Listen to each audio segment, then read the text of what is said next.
नमस्कार, स्वागत है आपका आपके अपने YouTube चैनल आज के विजय गुरु में। आज के इस वीडियो में हम के चतुर्भुज की बात करेंगे, क्वाड्रिलेटरल की बात करेंगे। तो देखिए चतुर्भुज क्या होता है, हम थोड़ा सा पिछली कक्षाओं में चीज़ें जान चुके हैं, तो उन्हीं चीज़ों की चर्चा हम यहाँ पर करेंगे।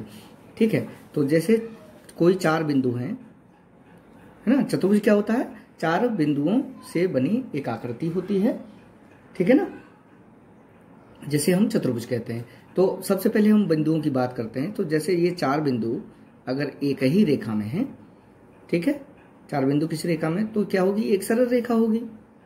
इसका मतलब इन चार बिंदुओं से चतुर्भुज बनने वाला नहीं है। यदि तीन बिंदु संरेख हैं, तीन बिंदु संरेख हैं, एक बिंदु अन्य कहीं है, तो देखेंगे कि इससे क्या बनेगा, इससे एक त्रिभुज बन जाएगा। ठीक है, तो आगे देखेंगे हम कि कोई से तीन बिंदु संरेख ना हो। तीन बिंदु संरेख ना होने का मतलब है दो हो सकते हैं, तो दो बिंदु ये हो गए और दो बिंदु कहीं अन्य जगह पर हैं, तो ये देखिएगा कि क्या होगा कि एक चतुर्भुज की आकृति हमको ABCD मिल जाती है। तो ये बातें क्लियर हो गई। तो यहाँ पर देखिएगा कि ABCD हमने एक चतुर्भुज लिया है, तो इसमें देखिए क्या क्या होते हैं। चतुर्भुज में चार भुजाएं होती हैं, तो लिख दीजिए चतुर्भुज में क्या क्या होता है, चार भुजाएं। चार भुजाएं कौन कौन सी हो जाएंगी, AB हो जाएगी, AB BC CD और DA। चार शीर्ष हो जाएंगे, चार शीर्ष कौन कौन से हो जाएंगे, शीर्ष A, शीर्ष B, शीर्ष C एंड शीर्ष D हो जाएंगे। चार कोण हो जाएंगे, चार कोण हो जाएंगे, कोण A, कोण B, कोण C और कोण D हो जाएंगे। उसके बाद दो इसके डायगोनल हो जाएंगे, विकर्ण हो जाएंगे, AC और BD। दो विकर्ण हो जाएंगे, AC एंड BD। तो देखिएगा मोटी मोटी बातें हमने यहाँ पर आपको बताई कि एक चतुर्भुज में क्या होगा कि चार भुजाएं होंगी, चार शीर्ष होंगे, चार कोण होंगे और दो विकर्ण होंगे। ठीक है ना। अब देखिए इसका एग्जाम्पल क्या हो सकता है, एग्जाम्पल्स की बात कर लेते हैं हम थोड़ा सा यहाँ पर। तो जैसे मेज का ऊपरी पृष्ठ, मेज का ऊपरी पृष्ठ हो गया, पुस्तक का कवर पृष्ठ, इसको भी ऊपरी पृष्ठ बोल सकते हैं, श्यामपट्ट, कमरे की दीवारें, और जो डस्टर हम यूज करते हैं पढ़ाने में, डस्टर के फलक। ठीक है ना। तो इस तरीके से देखेंगे कि देखिए एक चीज और यहां पर छूट गई कि चतुर्भुज के जो चारों कोण हैं, इनका योग कितना होता है, इनका 360 डिग्री योग होता है। इसी चीज को हम अभी यहां पर सिद्ध भी करेंगे। ठीक है ना। तो आप लिख लीजिए चतुर्भुज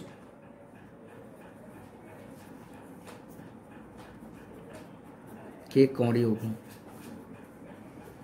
तो यहां पर हम चर्चा करेंगे चतुर्भुज के, बिल्कुल इस तरह से एक चतुर्भुज बना लेंगे।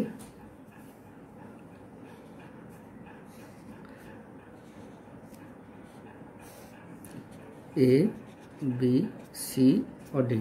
यहाँ पर देखिएगा AC हम एक विकर्ण खींच लेते हैं। ठीक है। अब यहाँ पर हमको ये चीज सिद्ध करनी होगी कि चतुर्भुज के चारों अंतः कोणों का योग 360 डिग्री होता है। तो सबसे पहले हम एक बात जानते हैं, उस एक बात की चर्चा हम यहाँ पर कर लें कि त्रिभुज के तीनों कोणों का योग कितना होता है, 180 डिग्री होता है। ठीक है। तो इसको हम प्रूफ करेंगे कि चतुर्भुज, तो देखिए हमको प्रूफ क्या करना है कि चतुर्भुज के चारों कोणों का योग 360 डिग्री होता है। तो हमने क्या किया कि AC एक विकर्ण खींचा और ये हमारा त्रिभुज एक बन गया और ये त्रिभुज दो, हमको दो त्रिभुज मिल गए। अब चूंकि हम ऑलरेडी पहले से चीजें जानते हैं कि त्रिभुज के तीनों कोणों का योग कितना होता है, 180 अंश होता है। तो आप लिख लीजिए, माना ABCD, ABC और D एक चतुर्भुज है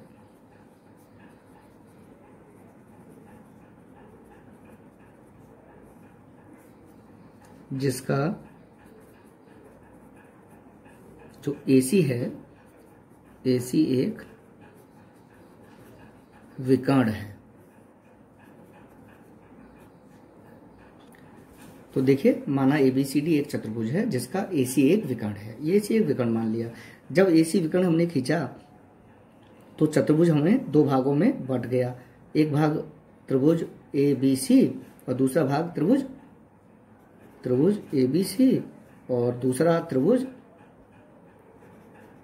ADC। ये दो त्रिभुज हमको मिल गए। ठीक है, तो चलिए आगे चलते हैं। त्रिभुज ABC में, अब देखिए ABC में देखते हैं। तो कोण BAC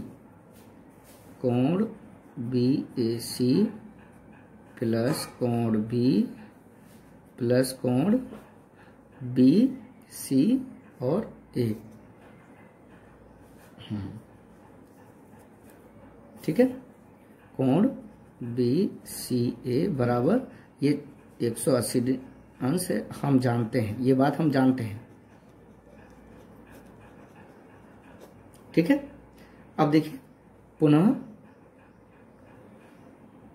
पुनः त्रिभुज, यहाँ लिख लीजिए, पुनः त्रिभुज ADC में क्या हो जाएगा कि कोण D, ये कोण D, इससे पहले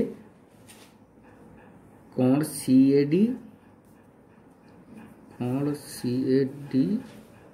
प्लस कोण D प्लस कोण DCA बराबर 180 अंश। ये समीकरण 2 हो गया, ये समीकरण आपका 1 हो जाएगा। ठीक है, अब समीकरण 1 और 2 को क्या कर देंगे, जोड़ देंगे। तो देखिए हमने यहाँ पर क्या किया कि समीकरण 1 और 2 को क्या कर दिया, हमने जोड़ दिया। अब समीकरण 1 क्या था हमारा, कोण BAC प्लस कोण B प्लस कोण BCA। ये समीकरण, और ये एक समीकरण था और दूसरा समीकरण था हमारा ये प्लस ये। ठीक है, हमने क्या किया, जोड़ दिया। अब यहाँ देखिए, ये राइट हैंड साइड हमारा कितना हो जाएगा, 180 और 180 360 हो जाएगा। ठीक है, तो इसको आगे अगले स्टेप में इसको बताते हैं। तो देखिएगा, कोण BAC और कोण CAD, ये कोण A हो जाएगा मिला के दोनों। तो कोण A हम यहाँ लिख लेते हैं, क्या हो जाएगा, कोण A बराबर हो जाएगा कोण BAC प्लस कोण CAD। ये कोण A के बराबर हो जाएगा। तो देखिए यहाँ पे क्या ऐसी कोई चीज है, BAC है, ठीक, और CAD भी है, CAD भी है। तो ये प्लस ये क्या हो जाएगा, एक जगह हम लिख लेंगे इसको। तो कोण BAC प्लस कोण CAD प्लस कोण B, ठीक है, प्लस कोण BCA और DCA, ये C हो जाएगा। तो BCA प्लस कोण DCA, ये कोण हो गया C, और प्लस के कोण D बराबर 360 अंश। ये बात क्लियर हो गई। तो देखिए ये कोण A हो गया। देखिए कोण C बराबर कितना हो जाएगा, कोण C हो जाएगा कोण BCA प्लस कोण DCA, ये कोण C हो जाएगा। तो ये हो जाएगा, देखिए कोण A प्लस ये कोण A हो जाएगा, ये कोण B हो गया, प्लस ये कोण C हो जाएगा, ये प्लस कोण D बराबर 360 अंश। बात क्लियर हो गई। तो आगे हम क्या लिख सकते हैं, अतः हम कह सकते हैं कि चतुर्भुज के चारों कोणों का योग 360 अंश होता है। ठीक है, तो ये बात क्लियर हो गई। अब देखिएगा, इसी में हम चतुर्भुज के प्रकारों की भी चर्चा हम यहां पर कर सकते हैं। ठीक है, तो देखिए चतुर्भुज के प्रकारों को लिखते हैं हम यहां पर।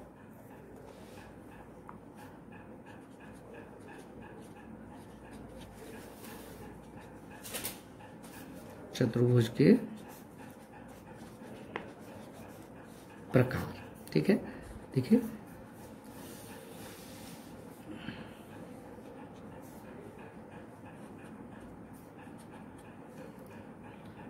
तो देखिए यहां पर एक हो जाएगा समलंब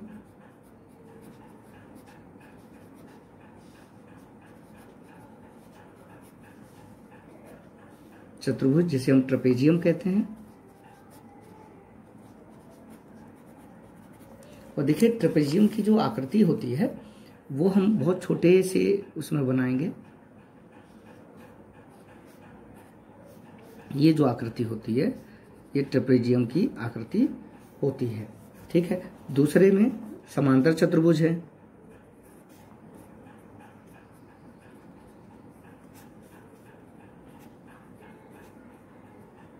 तो ट्रेपेजियम में क्या है कि ये आमने सामने की जो भुजाओं का एक जोड़ा है ये इसमें समांतर होता है, समांतर चतुर्भुज हो गया। और तीसरा हो गया पतंगाकार, पतंगाकार, पतंग के आकार का। तो ये पतंग के आकार का देखिए इस तरह का चतुर्भुज होता है। तो इसमें क्या होता है, ये इसके बराबर होती हैं और ये इसके बराबर होती हैं। तो ये एक चतुर्भुज हो गया ए बी सी और डी, इस तरीके से। अब देखिए समांतर चतुर्भुज में आप देखिए कौन कौन से चतुर्भुज आते हैं। पहला है, इसको ए लिख लीजिए, एक है चतुर्भुज, सम चतुर्भुज लिख लीजिए इसको, सम चतुर्भुज। तो सम चतुर्भुज क्या होता है, इसको रोम्बस कहते हैं। बी क्या है, आयत है, हम अभी बताते हैं। सी क्या है, वर्ग है। और देखिए डी क्या है, इसमें वर्ग हो गया। एक है समांतर चतुर्भुज।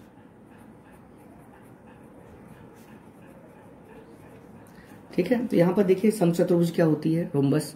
आयत आप जानते हैं, आयत जिसकी आमने सामने की भुजाएं समान हो, ये पेयर और ये पेयर।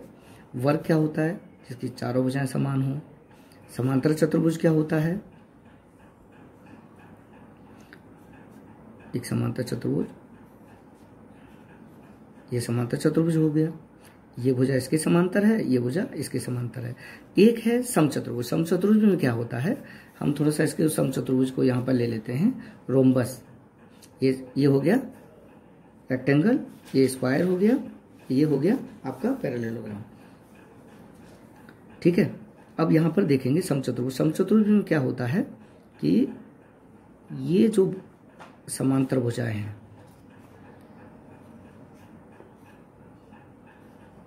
थोड़ा सा ये गड़बड़ हो गया, ये यानी आमने सामने की भुजाएं तो समांतर होती हैं इनकी, मगर भुजाएं कैसी होती हैं इनकी, सभी भुजाएं कैसी होती हैं इसकी, समान।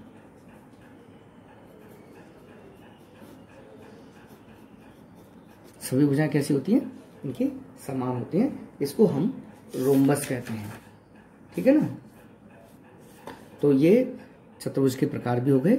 डिटेल में हम चतुर्भुज के प्रकार अगले वीडियो में आपको बताएंगे। तो बने रहिए, तब तक वॉच करते रहिए हमारा चैनल आस्क केबीसी गुरु। वीडियो अच्छा लगे लाइक करिए, चैनल सब्सक्राइब न किया हो तो सब्सक्राइब करिएगा, अच्छा लगे फॉरवर्ड करिएगा। मिलते हैं नेक्स्ट वीडियो में, आपका दिन शुभ हो।